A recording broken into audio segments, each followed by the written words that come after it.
Well, good afternoon. Dan and Teresa, Crossroads D&T, checking in from Kingman, Arizona.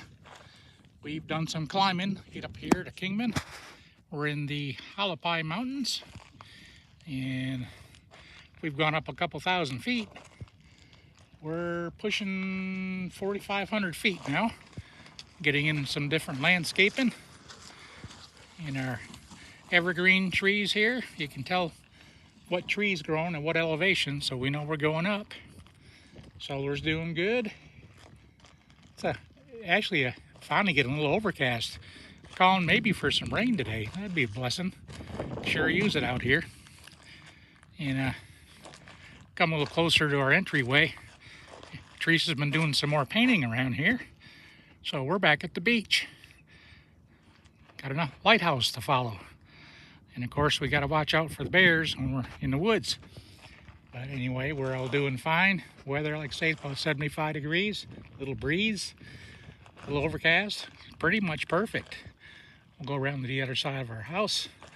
We're going to call this our, slow down there, Dan. We're going to call this our front yard. And like I say, we got the bikes and one chair out here. It's getting afternoon, so we're getting in some sun. So with desert and mountains, if you don't like the sun too much, you go find some shade. That's a blessing with these trees out here, is they'll save your life if you broke down. Some places you've got nothing to hide from the sun. But out here we got these evergreen trees. And that's actually a pine tree there. But somebody's over here. Hope she's... There she is. Here's my bride. True story, bro? Yep. Absolutely. She's having a coughing spell. We'll continue on.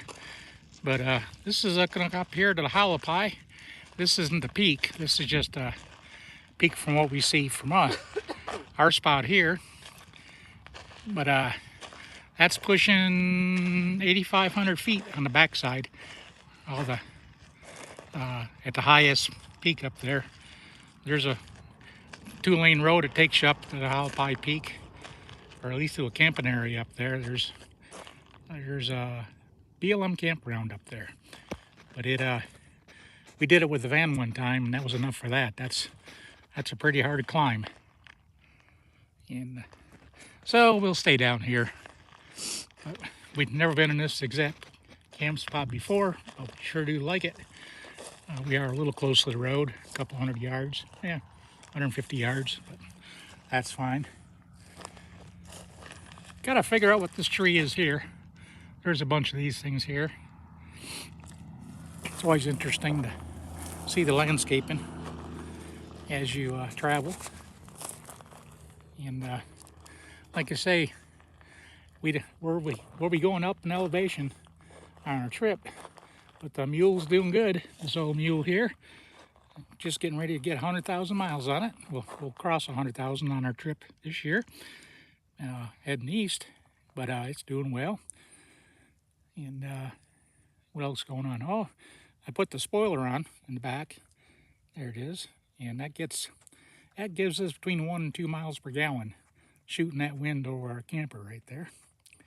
So that's a blessing. That's a homemade spoiler. And that's worked out well. What else is going on around here? I think that's about it. But you remember last scripture we put up, Colossians 3:12. Therefore, as elect of God, holy and beloved, put on tender mercies. We are to put on tender mercies as God instructs us. And it's, of course, it's not for His good, it's for our good. This whole book is about our good. And I'm going to read a little bit of, I forget what chapter it is.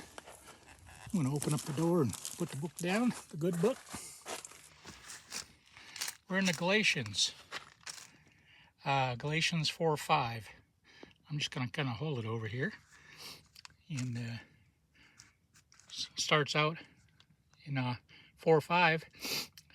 Stand fast, therefore, in the liberty by which Christ has made us free, and do not be entangled again by the yoke of bondage. The bondage is our old way of living, our old life. And we didn't like it that way. And we found out the blessings the Lord gives us by acting the way He wants us to act. And this is a scripture I put on a lot about long suffering. And it kind of goes together with this, putting on tender mercies, kindness, humility, meekness, long suffering, bearing with one another. And we'll go back to Galatians scripture. And this is the blessings that you get from doing all these things God would like us to do. Put on but the fruit of the Spirit is love, joy, peace, long-suffering, kindness, goodness, faithfulness, gentleness, self-control. Against there is no law. And these are blessings that come from doing what he talks about. The flesh, and getting into spiritual on 5:17 here, talks about this is the spiritual war we're in, but this is Paul saying this: walk in the Spirit, and you shall not fulfill the lust of the flesh, the things the flesh wants to do, cursing and getting upset all the time, and who knows all the uncleanliness things that's for us. The Spirit is against the flesh, and that helps keep us clean. And these are contrary to one another. So do not do the things that you wish. This is what God's trying to tell us. It's everything we think is good for us, we know isn't good for us. We have to say no to these crazy things. But anyway, well, we love you and miss you, and hope you're all doing well. And we're doing fine out here, just getting joy and peace, places we like to see on the road. And still got to find out what this tree is, so I might let you know next time. Anyway, well, Crossroads, Dan and Teresa, checking out for now, and we'll see you down the road or next stop. And as always, we hope and pray for God's peace with you and your family. We love you and miss you, and have a wonderful day from up around Hualapai Mountain, Arizona. Bye-bye.